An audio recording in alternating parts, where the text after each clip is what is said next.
दोस्तों, good morning.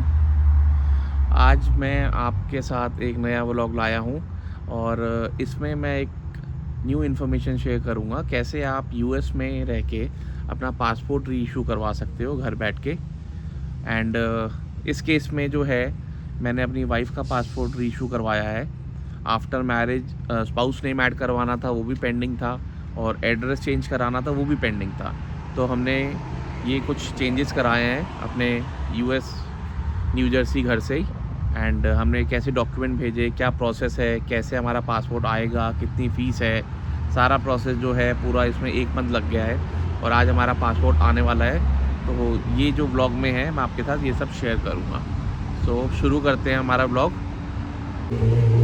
मैं आपके साथ सारे स्टेप्स जो हैं शेयर करूँगा, कैसे आपको ऑनलाइन फॉर्म फिल करना है, उसके बाद आपको फ़ीस सबमिट करनी है, फिर आपको प्रीपेड लेबल भेजना है अपना, एंड डॉक्यूमेंट्स भेजने हैं, ओरिजिनल पासपोर्ट भेजना है, एंड आपको प्रीपेड रिटर्न लेबल भी भेजना होता है। फिर आपका जो है पासपोर्ट जो है यूपीएस डिलीवर करता है घर पर ही। सो बने रहिए ब्लॉग में एंड स्टेप बाय स्टेप मैं आपको सारी जानकारी दूंगा इस व्लॉग में। अभी मैं घर के बाहर खड़ा हूँ और वेट कर रहा हूँ यूपीएस का। यहाँ पे मैंने ट्रैक करा है कि जो मेरा यूपीएस वाला कोरियर है वो आने वाला है। एंड फिर जैसे ही पासपोर्ट आएगा फिर वो आपको दिखाएंगे और आपके साथ सारी इन्फॉर्मेशन शेयर करेंगे। ये आप देख सकते हो यूपीएस की वैन खड़ी है वहाँ पे। वो अभी दूसरे ब्लॉक में है, अभी यहाँ पे आएगी, फिर हमारा पासपोर्ट डिलीवर करेगी, मेरी वाइफ का पासपोर्ट डिलीवर करेगी। और यहाँ पे जो है आप स्पेशल सर्विस होती है यूपीएस की। अगर आप एडल्ट सिग्नेचर रिक्वायर्ड करके एक कॉलम होता है, अगर आप वो सेलेक्ट करते हैं तो आपको जो है उसमें आपका कोई भी डॉक्यूमेंट होता है, जैसे जैसे मैंने इसमें एडल्ट सिग्नेचर रिक्वायर्ड वाला ऑप्शन लिया था तो इसमें हमारे $18 $20 लगे थे एक्स्ट्रा। उसमें आपका जो डॉक्यूमेंट होगा आपके हाथ में देंगे एंड आपको सिग्नेचर करके आपको ही हैंड ओवर होगा। इंडिया में भी यही होता है, बट इंडिया में कोई फ़ीस नहीं होती इस चीज़ की, बट यहाँ पे जो है इस चीज़ की फ़ीस लगती है। एंड ये एक नया एक्सपीरियंस है यहाँ पे।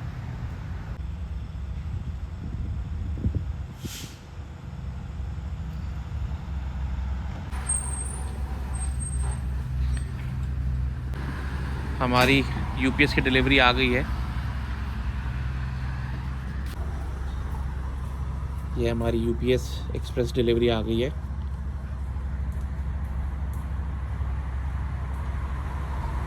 और ये भैया जा रहे हैं एंड अब हम इसको अनलॉक करेंगे और वाइफ को सरप्राइज़ देंगे।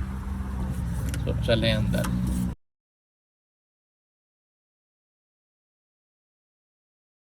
इस पे लिखा हुआ है passport cancelled, visa if any remains valid. इसका मतलब ये है कि ये पासपोर्ट कैंसिल हो गया है, बट अगर हम यूएस से कहीं इंडिया फ्लाई करते हैं, कनाडा, कहीं कहीं भी फ्लाई करते हैं, तो हमें यूएस वीज़ा जो है हमें इस पर दिखाना पड़ेगा एंड पासपोर्ट हमारा ये वैलिड रहेगा, मेरी वाइफ का। अब इसमें जो है एड्रेस चेंज करवाया है हमने, स्पाउस नेम ऐड करवाया है। सबसे पहले आपको जाना है वीएफएस ग्लोबल वेबसाइट पर। यही ऑफिशियल वेबसाइट है इंडियन कॉन्सुलेट की यहाँ पे। एंड देन उस पर आपको रजिस्टर करना है एंड आपको अपनी डिटेल्स फिल करनी है सारी। और उसके बाद आपको वहाँ पे ऑप्शन सेलेक्ट करना है, जैसे हमने एड्रेस चेंज कराया है और स्पाउस नेम ऐड कराया है, तो उसमें आपको पासपोर्ट री इशू सेलेक्ट करना है। एंड उसके नीचे कैटेगरी में आपको address change and spouse name addition का आपको सेलेक्ट करना है ना, अपनी डिटेल्स फिल करनी है। आपको अपनी सारी डिटेल्स भरनी होगी, आपका current passport details and current US का एड्रेस, परमानेंट एड्रेस जो आपको चेंज करवाना है, प्लस स्पाउस नेम के लिए आपको स्पाउस नेम ऐड करना पड़ेगा। और इसमें जो चंचल के डॉक्यूमेंट्स लगे थे उसमें जो था करंट पासपोर्ट लगा था, वीज़ा की कॉपी लगी थी, करंट वीज़ा की कॉपी, मेरा हमारा मैरिज सर्टिफिकेट लगा था, मेरा आधार कार्ड लगा था, चंचल का आधार कार्ड लगा था, चंचल की 2 पासपोर्ट साइज़ फ़ोटोग्राफ एंड यहाँ की बैंक स्टेटमेंट लगी थी हमारी। तो बैंक स्टेटमेंट हमने इसलिए दी थी क्योंकि यूएस का जो एड्रेस प्रूफ देना होता है उसके लिए हमने दी थी, वो हमारे पास अवेलेबल थी, प्रिंट आउट अवेलेबल था उसका, तो हमने वो दे दी। एल्स आप जो है यहाँ का ड्राइवर लाइसेंस भी दे सकते हैं जो अभी चंचल का बना नहीं है, या फिर आप यूटिलिटी बिल दे सकते हैं, उसकी हमारे पास PDF कॉपी थी नहीं प्रिंट आउट, तो हमने बैंक स्टेटमेंट दी थी हमारी। सब डिटेल्स भरने के बाद आपको फॉर्म जनरेट करना होगा एंड उसका प्रिंट आउट निकालना पड़ेगा आपको। एंड उसके बाद आती है इसकी fees and payment. So fees और पेमेंट डिपेंड करती है आप कौन सा सर्विस चूज़ करते हो, नॉर्मल या तत्काल। हमें इतनी जल्दी नहीं थी तो हमने नॉर्मल सर्विस चूज़ करी। तत्काल में जो है आई गेस 125 और $150 एक्स्ट्रा आपको पे करना पड़ता है, उसमें 1 से 2 वीक में आ जाता है। और जो हमने नॉर्मल सेलेक्ट करा था उसमें 4 to 6 वीक्स था। बट हमने जब हमने डॉक्यूमेंट सबमिट करे थे उसके अकॉर्डिंग अगर मैं चलूँ तो हमने 15 अगस्त को हमने डॉक्यूमेंट पोस्ट कराए थे और आज है 10 सितंबर। हमारा 10 सितंबर को हमारा पासपोर्ट हमारे पास आ गया था, चंचल का न्यू पासपोर्ट आ गया था। सो जैसे हमने नॉर्मल पासपोर्ट सर्विस चूज़ करी थी तो उसकी जो फ़ीस थी $99 प्लस टैक्सेस थी, तो समथिंग अराउंड $106 हमारी लगी थी। एंड उसको आपको पे करके VFS की वेबसाइट पे ही वो पे करके आपको उसकी पेमेंट रिसीट आपको डाउनलोड करनी है और प्रिंट आउट निकालना है, क्योंकि जब आप डॉक्यूमेंट्स भेजोगे VFS में कॉन्सुलेट में तब आपको उसकी पेमेंट रिसीट भी आपको सेंड करनी होती है साथ में। ये सब करने के बाद सबसे इम्पोर्टेंट पार्ट जो है डॉक्यूमेंट जो है सेंड करना VFS को। सो हमारे नियरेस्ट जो अभी हमारा VFS कॉन्सुलेट है यहाँ का नियरेस्ट, वो है न्यूयॉर्क में, वहाँ पे हमने भेजा था। नॉर्मली क्या होता है VFS जो है प्रीपेड लेबल जो है जनरेट कर देती है और उसके थ्रू आप भेज सकते हो एंड वही आपके रिटर्न में आपके डॉक्यूमेंट जो होते हैं पासपोर्ट आ जाता है। बट अभी VFS के कुछ और सेंटर्स ऐड हो रहे हैं न्यूयॉर्क में ही, सॉरी USA में। सो उस वजह से अभी वो ऑप्शन बंद है, तो हमें अपना प्रीपेड लेवल खुद ही जनरेट करना पड़ा। तो यहाँ पे जो होता है प्रीपेड लेवल का सिस्टम ऐसा होता है जैसे हमने UPS चूज़ करा, यहाँ पे UPS इज़ अ प्रोवाइडर, तो उसमें जो है हमने जनरेट करा था हमारा अपना डॉक्यूमेंट। हम UPS की उस पर वेबसाइट पर गए, आपको उसमें लेबल जनरेट करना होता है डॉक्यूमेंट सेंड करने के लिए एंड आपको एक प्रीपेड लेबल भी सेंड करना होता है ताकि VFS जब पासपोर्ट आपका भेजे उसी प्रीपेड लेबल के साथ आपको भेजे। तो जैसे हमने जब हम UPS की वेबसाइट पर गए थे तो हमने $37 का हमने लेबल जनरेट करा था, that is for sending the documents. Because ये इंपॉर्टेंट डॉक्यूमेंट्स है तो हमने फास्ट डिलीवरी वाला चूज़ करा था विद सिग्नेचर रिक्वायर्ड। उसके कुछ एडिशनल चार्जेस होते हैं, नॉर्मली आप भेजो तो $15 to $20 होता है, बिकॉज हमने fast track delivery plus signature required, क्योंकि डॉक्यूमेंट में जो है ओरिजिनल पासपोर्ट भी जाता है तो हम रिस्क नहीं लेना चाहते थे। एंड ये एडवाइजेबल है कि आप थोड़े एक्स्ट्रा पैसे खर्च दो बट आपके डॉक्यूमेंट सेफ रहते हैं, तो इसलिए हमारे $37 समथिंग लगे थे लेबल जनरेट करके हमारे डॉक्यूमेंट भेजने के लिए।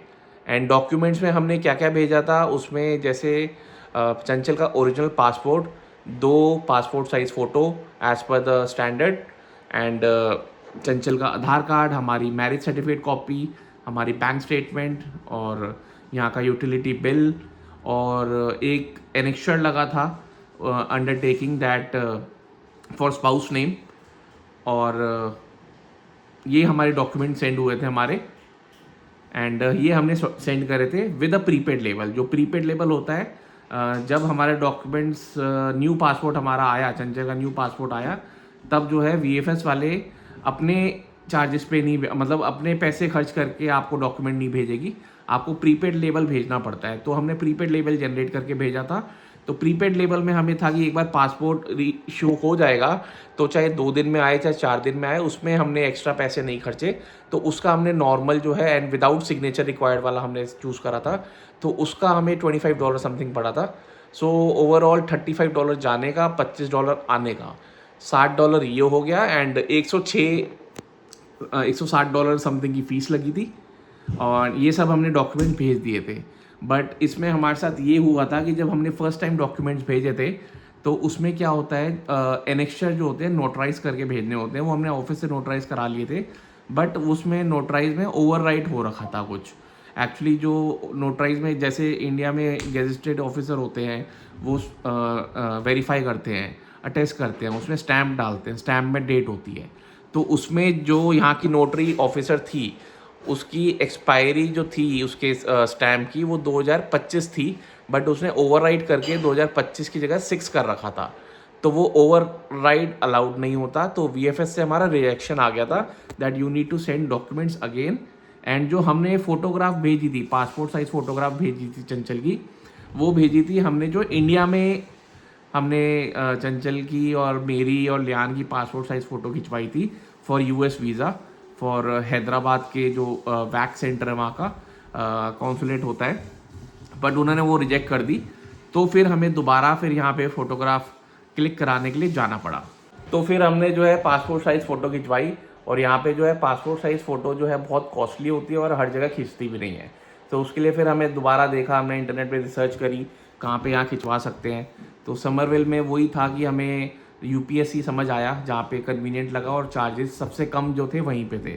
तो उसके चार्जेस थे $15 for 2 photographs, 2 passport size photograph. और उसमें भी आपको जो है वो, इंडिया में तो क्या होता है, इंडिया में तो आप फ़ोटो खिंचवा लो, आपको सॉफ्ट कॉपी दे देते हैं, नेक्स्ट टाइम आपको करानी है तो प्रिंट करा लो कहीं से, या आप खुद ही प्रिंट कर सकते हो, आप यूज़ कर सकते हो। बट यहाँ पे एज सच ऐसी कोई फैसिलिटी नहीं है। यहाँ पे हम गए, $15 हमसे चार्ज करे, $15 प्लस टैक्सेस, तो $17 समथिंग लगे थे हमारे, $17 फॉर 2 फोटोग्राफ्स। एंड और जो ओवरराइटेड जो नोटराइज डॉक्यूमेंट था वो भी हमने दोबारा नोटराइज कराया। वैसे तो यहाँ पे एक डॉक्यूमेंट नोटराइज करने के $8 से $10 लगते हैं, बट हमारे ऑफिस में फैसिलिटी है। सो चंचल के ऑफिस में लकीली चंचल गई और वहाँ पे नोटराइज अवेलेबल थी, तो हमारे वो वाले पैसे हमारे बच गए। सो ऑल एंड ऑल सारी फीस अगर कैलकुलेट करूँ मैं, इंक्लूडिंग फ़ोटो, हमारा फ़ोटोग्राफ खिंचवाने जाना, डॉक्यूमेंट पोस्ट करना, राउंड अबाउट $200 के अराउंड लग गया। $200 को आप कन्वर्ट कर लो आज के टाइम के हिसाब से इंडिया में कितने लग जाते हैं। So which is equal to, almost equal to 18,000 rupees. Plus हमारा रिजेक्शन आया, एफर्ट लगे हमारे। यही हम इंडिया में होते, दिल्ली में होते, दिल्ली में मैं तत्काल में कराता, तत्काल में हद से हद 3 से 4 हज़ार रुपये लगते मेरे, मैक्सिमम 5,000 लगते, एंड तत्काल में 1 हफ्ते में आ जाता। तो ये थोड़ा प्रोसेस यहाँ पे अलग है, but this is also a nice process. यहाँ पे अगर यहाँ के अकॉर्डिंग देखी जाए, फीस इज़ नॉमिनल।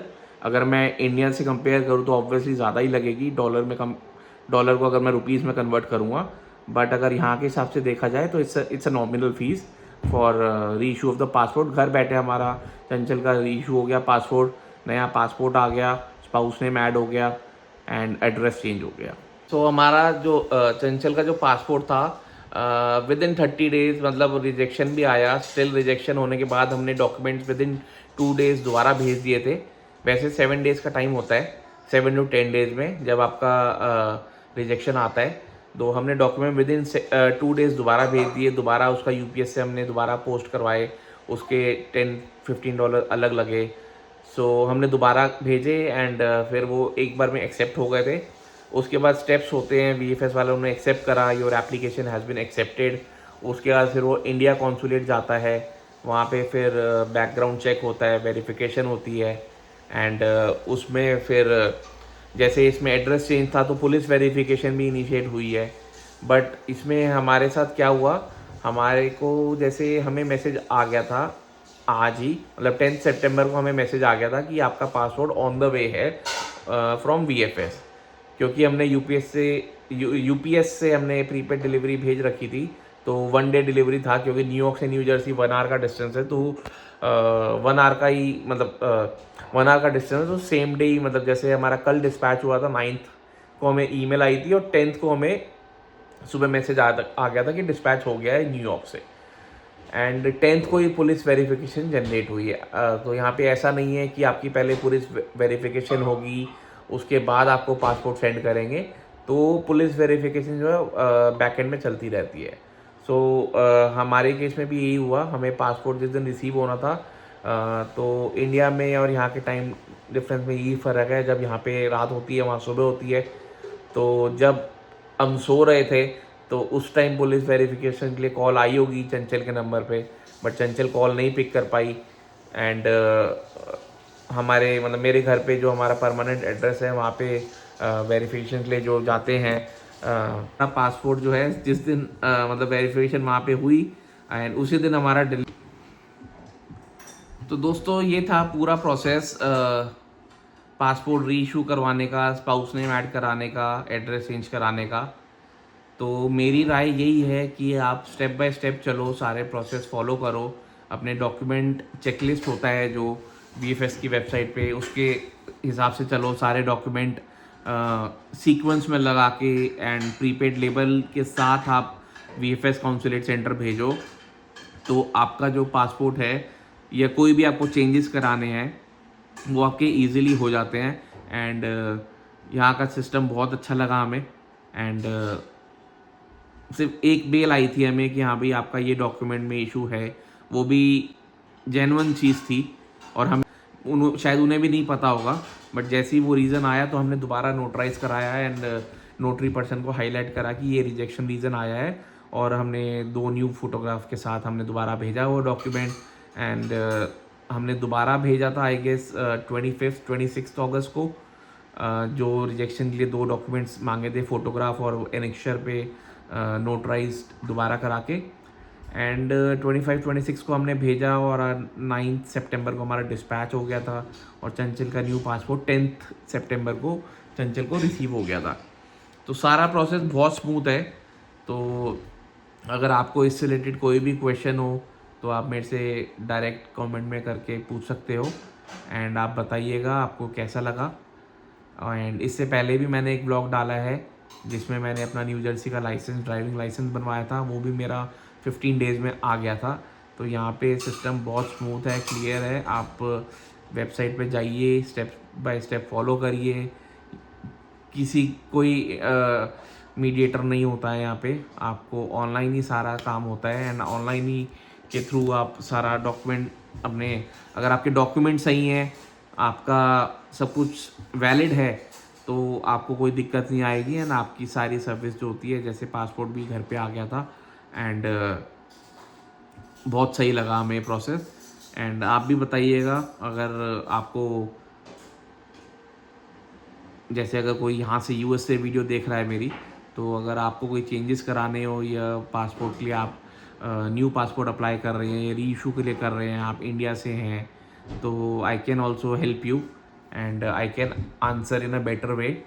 क्योंकि ऑनलाइन में कई बार होता है आपको 3-4 जगह वीडियो देखनी पड़ती है, एंड तब आप इंफॉर्मेशन देख के आप कंक्लूजन पे आज तक आते हो कि कैसे करना है।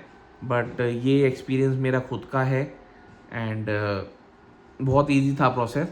तो आप बताइएगा, एंड आपको ये ब्लॉग कैसा लगा प्लीज़ कमेंट करिएगा, लाइक शेयर एंड सब्सक्राइब करिएगा। इस ब्लॉग को अब यहीं एंड करते हैं हम, एंड मिलेंगे नए ब्लॉग के साथ, होपफुली कुछ नई इन्फॉर्मेशन के साथ, या फिर कहीं नई जगह जाएंगे हम तो वहाँ का ब्लॉग बनाएंगे, या लियान के साथ कोई नया ब्लॉग बनाएंगे। देन आपके साथ हम अपनी यूएस की लाइफ, यूएस की जर्नी हम शेयर करते रहेंगे। एंड आप प्लीज़ अपना प्यार बनाए रखिएगा, ताकि हमें भी मोटिवेशन मिले, मुझे मोटिवेशन मिले, एंड हम ऐसे व्लॉग बनाते रहें और आपके सामने बार बार आते रहें। Thank you all, bye bye.